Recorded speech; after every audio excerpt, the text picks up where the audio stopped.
Let me tell you a little bit about Deadhorse. First of all, Deadhorse is not for tourists. There is nothing for tourists to do here. There's not even a restaurant. There's not a restaurant. There is no attractions, no museums, no places to go, nothing.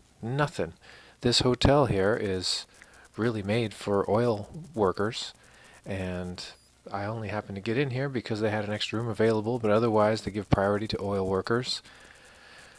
So, anyway, there's no reason to come to Deadhorse unless you want to do the Dalton Highway and you get to the end and you're too tired to turn around and just drive back. Like two guys I met today, that's exactly what they're doing. They're turning around and going back right away. And no, not me. I'm going to actually stay here. I'll make an evening of it. An evening in Deadhorse. So let me tell you a little bit about it when I came in. When you come in, after driving across the northern slope of Alaska, you see these big blue structures, and there's some lights on them. And the road winds in, and then you start seeing the buildings that make up Deadhorse, which is the town. And all of these buildings are above ground.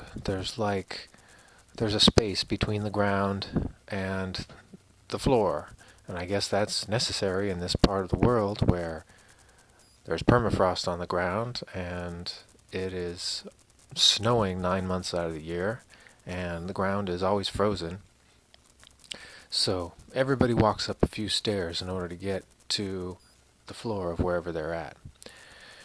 Another interesting thing is that the two places I've been in now, which was the Deadhorse Camp and the the Prudhoe Bay Hotel, they require you put booties onto your shoes. So you walk in and there's these blue like surgical booties like you'd see nurses wear in an operating room or something, and you're required to put those onto your shoes because I guess housekeeping finds it difficult to clean up all the stuff that gets tracked in during the snow, during the dusty season like this.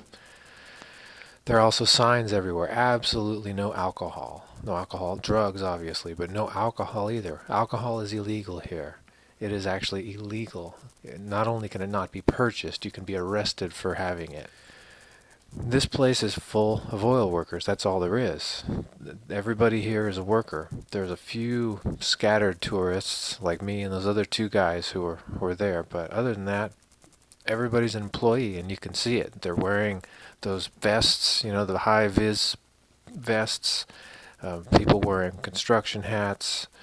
I guess there's a lot of work to do around here. And this place is really extensive. Now, just the town of Deadhorse itself is really small.